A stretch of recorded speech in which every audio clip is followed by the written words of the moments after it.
Yo, yo, yo, shalom, shalom, shalom, family. Welcome back to another episode of Dabarym, the Scripture Research Institute, right? So today we're going to be taking a quick look at the book of Leviticus. And what we're going to do is we're going to give you guys the truth about the book of Leviticus from a Hebrew perspective. It's very important, right? Because we all know about the scriptures. We know the scriptures mostly from an English, Latin, and Greek perspective, family. But the point to understand is that the scripture was written by Hebrews. So as Hebrews, it's very important for us to understand the root of these words, get greater context and meaning, and therefore get greater understanding of the word by going into the original language. That's what this platform is all about. Dabarym, going to the original language, breaking down words to get greater context, understanding, and a lot of wisdom that's contained in the original language and culture as well. So very important. So we're going to break down some words in our patented Dabarym pound for pound method, where we transliterate these words. We find the words in scriptures, we transliterate them to the English ourselves and get the definition and context all wrapped in one nice package for you guys. So let's get some understanding, right, from the Hebrew perspective. So that's basically what we're here for. All I need you guys to do is just stick with me for a couple minutes. You might need a pen or paper, take some notes, pause it if you need to. Make sure you grab the scriptures, but I'll try to post all the scriptures and anything I'm going to reference, I'm going to try to have it posted for you guys. So, by the way, I'm Yahuah, your brother, your servant of Yahuah. I'm a servant of Yahuah. And I've been walking this walk, studying these subjects and, doing the commandment for over the last 10 years. And these understandings have been crucial to getting to me to the point of knowledge and understanding where I'm at today. And that's what this platform is all about, sharing these methodologies and these studies, very important studies. And again, Hebrew words are always important, family, for context and understanding. But in the case of certain Hebrew words, like the name of the Father and the name of the Son, for instance, to use those names specifically erroneously, it's actually a sin. So it's a salvational issue, right? To understand these words and terms and understand breaking down the words, because it's a difference between calling Yahuwah Lord God versus calling him Yahuwah, right? Like he told us, versus calling him Yahuwah Elohim. The names given to us in scripture. So all these things are very important. So that's why we want to teach you guys how to break down these words, how to understand these words, and again, the methodology and all of that can contain therein. So that's what we're here for. Stick with me. Let's jump into it today. Again, this is Dabarym, breaking down Hebrew words, because the words are the building blocks of scripture. So let's get started. Today we're talking about Leviticus, and let's go into it. So again, this is our word study. Word studies are a specific type of study. It's all contained in the word. Obviously, we're studying particular words. And this is a different form of study where we jump around from different verses and we compile all this knowledge to gain context and understanding, versus just reading the scripture straight through the whole chapter at a time, chapter by chapter, which we are studying like that as well in our Daily Bread podcast series, where we read in the scripture from front to back, chapter by chapter. The word studies usually take us a little here, a little there, and we just, again, gather up our point, our subject, whatever that may be. We gather up our details, our evidence, piece by piece, precept upon precept, here a little, there a little, basically. So again, these series of word studies are about Bible names. We're going through each of the names of the books of the Bible from the front to the back to get the Hebraic or the Hebrew name of the book and give you guys definitions, so that we're not messing up our brothers and sisters' names, because we want to be historically accurate and culturally accurate and relevant, right? So this series, this installation of the Bible name series, we're covering the book of Leviticus, what's commonly called the book of Leviticus. So what does that mean? What does any of this mean? So this is a pretty simple definition. When we look this up on the internet, when we go to dictionary, it just basically tells us Leviticus is defined as being the third book in the Bible, which is pretty simple. You can see, even again, knowing, having the knowledge we do have of the Hebrew culture, we can tell etymologically this word is taken from the Levites, right? The Levites, name of the priests, the tribe chosen to be the priest, to offer, minister to Yahuah, and offer up service and sacrifices, right? So that's Levi, and the book is called Leviticus. So we can see the root of that word, Leviticus. But as we already mentioned in the previous episode in the Bible name series about Genesis and Exodus, we know that all the names of these books were given the Latin names that we got from the Greek translation. When they gathered up the Hebrew people who were Greek-speaking Hebrews at the time in the early first century or whatnot, around that time, they gathered up these Hebrews to translate it into Greek. They use Latin characters and Greek language, so this is a Latin-based Greek word that they use to translate from the Hebrew. So all of these words are of each of these Bible books. The etymology basically is all leading us back to the Latin, Greek, English, right? So we want to trace these back further into the Hebrew. So that's what this series is all about, right? So Leviticus, we see it, we have it. Basically, like we talked about, we know the etymology is basically a Greek given name. But the whole question we here to answer today, right? Dabarym, what is the name of this book in Hebrew? And it's a couple variant answers. So we want to get to the definitive answer, right? That's what we're here for. So we talked about this as well. How do we know where to find the name of a book or a scroll, right? We know, again, as we mentioned in the book of Genesis and Exodus so far, that chapter 1, verse 1 is where we get our answer. The first word of each scroll is the name given to that scroll, right? And we can see right here we have written in the Hebrew. All right, and I have it highlighted for you guys, right? I'm reading in English first just to cover it, right? It reads, "And Yahuah called unto Moses and spoke unto him out of the tabernacle of the congregation, saying," right? So if we look at the Hebrew, we see the first word right here. It says U, right? We did our aleph beat. We know that this first character is a U, Yakra. U, Yakra. Right? Just for fun, I'm going to read the whole thing just to practice, right? This is part of what we do here. We practice reading character identification and pronunciation of the Hebrew words. And that's so important because these things really greatly help out our study ability. A lot of people not able to go this deep in scripture. And again, it's very important, especially most importantly concerning the name of Yahuah, because it's a matter of sin or righteousness, right? To be declaring the correct name. So it reads, Uyakra al-Mashah. So he called unto al-Mashah. He called unto Mashah. Uyadabar Yahuah.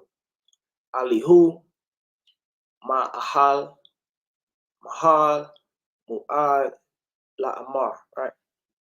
So we already read the English translation. Yahuah called to Moses and spoken to him out of the tabernacle of the congregation, saying, right? So what does any of this mean?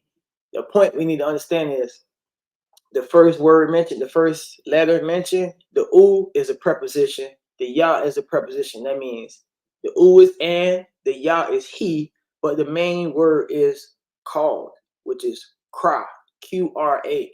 And we go a little bit deeper, we can see that this is the Strong's H7121, Kra, Q-A-R-A. And you can see this pound for pound transliteration.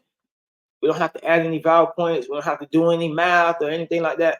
It's a Q. The kuf, as we know it in the Abadi or the Hebrew language, is always transliterated as a Q. You don't need any vowel points, always a Q.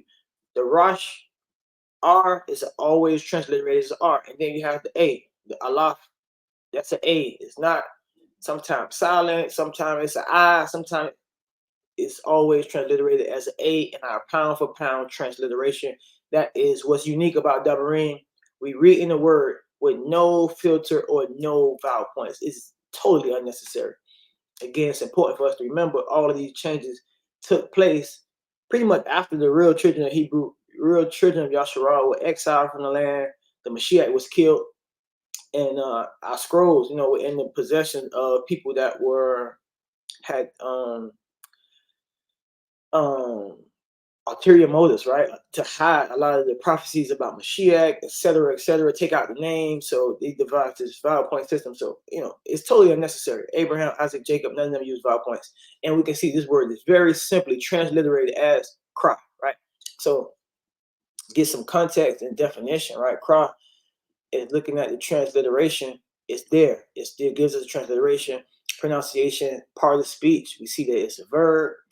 The root etymology, right? It reads a primitive root rather identical with the cry 7122 through the idea of accosting a person met, or really greeting a person, meeting a person, encountering with a person.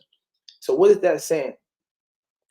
Okay, I'm gonna explain to you. It's important to understand the Strong's H7121 cry is a primitive root, right? We see it's used almost over 700 times, right? But the 7122 is the same exact word, same exact spelling, but it has a different Strong's number, and it's used a little bit different in certain instances. It used to mean encounter, basically. But it's only, that's H7122 is only used about 15 times. So together, it's the same word, two different instances, but basically together is used over like around 750 times. But most instances is used in this first format, right? The H7121 to call out, cry, etc., etc. 1 second, fam. Yeah, excuse me for that, you guys. I wanted to definitely make sure I take the liberty and make this as visible as possible for you guys. So just for the convenience of everyone who will be watching this a little bit later and trying to see what's on the screen. But we can see again the H7121 as we continue to go over it. The outline of biblical usage is basically to call out, right? To recite, read aloud, to cry out, proclaim something. And that's most of the usages right here is repeated, call, utter a sound, loud sound, proclaim, read aloud. To read, it also means to read aloud, like we proclaiming the word, we reading the word out to you guys. It's like calling it out, basically, to summon, invite, right? Call for. And again, we can start to see how the relation between the H7121 and the H7122. This one sometimes used to summon, invite, right, call for, and the H7122 is sometimes used is used as to meet or encounter someone. Similar nuances, but that one has a different strong. This one is the one that's used most, but very simple definition. Is not a very in-depth word. It's a verb. It's a verb. That's why it's used so many times in scripture, because it's a part of speech that it's an action word that's meant to do something. So we're gonna go over a few examples of that, but totally not all. And that's why we give you guys the Strong's number, because it is the reference point for you guys to take the study and go deeper. You guys can actually go into the interlinear or the lexicon and actually look at every example, and you get a lot more nuance. You can see some different scenarios. But continuing on, just taking a look briefly at the Strong's definition, we have cry, primitive root, right? It's telling you it's identical with the other one I'm mentioning, just slight nuance and meaning, but it's exact same word. So he's telling us all these things very simply, to call out, to properly address by name, right? But used in a wide variety of applications. That's the most important part. And Brown Jarvis Briggs lexicon tells us the same thing: that call, proclaim, to read. And that's pretty much it. You see, the Jacenius Hebrew Chaldee lexicon puts it very simply: to cry out or to call. And again, like I referenced before, like I mentioned before, these interlinears and lexicons are so important, very important study tools for you guys. When I started doing this, this the tool that we use. We have the physical books. I have it on the bookshelf. These things, tools that we use to break down the words. And these reference points are so important to go create lessons and get clarity in your studies, family. So I really advise you guys to add these tools to your bookshelf if you haven't already, because it's easy for us to use these digital tools today. Like I'm using this Blue Letter Bible, the online version, to create the lesson. But like here in Africa where I'm at now, some of these resources are not so easy to come by. Sometimes the power go out, right? Sometimes the internet is having a problem, but it's important to have these study tools with us in the physical form. And again, especially here on the continent in America, we so used to being able to just order a book and it's so easy, we get it. But all these tools not widely available. So I really highly suggest that you guys have these tools in your toolbox to be able to again go deeper and study, get these reference points, and be able to get definitions easily. So yeah, what we're gonna also do is, if possible, we're gonna put the links for these books in the description as well. This Brown Driver's Bridge Lexicon and the Jacinius Hebrew Chaldee Lexicon are great, very great scholarly level biblical research tools. So taking a look into the scriptures, we're gonna go first to about a sheep, and this is one of the first instances. This is the first instance where this word is used in scripture. It's always good to see the first instance, any instance, but the first instance always very special and gives us the nuance of the word. I feel like the best. So it reads, by the sheep, commonly called Genesis, chapter 1, verse 5. Elohim called the light day, and the darkness he called night. And there was evening, and there was morning the first day. So obviously Elohim cry, right? He proclaimed the light day. And of course, this is Elohim. So whatever he proclaims the thing to be, that is his name. And we see that the word cry and sham, the word for call something and the name of something, are used in connection a lot. Whatever you call something, that's the name of it. So we're going to see that as well a lot. But you see the nuances, they're two different words as well. So these things are important to pay attention to. Continuing on in scripturally examples. 1 second. Play all the scriptures at the same time. Let's focus one at a time. So again, Uyah cry, or cry, as we're looking at, again, the U and the Yah are prepositions. That's the and he of the word. Cry is the main word, the verb we're going to look at, which means to call and cry out. We see it used in Genesis about a sheep again, chapter 3, verse 9, and also verse 20. And it reads, but Yahuah Elohim called to the man and said to him, where are you?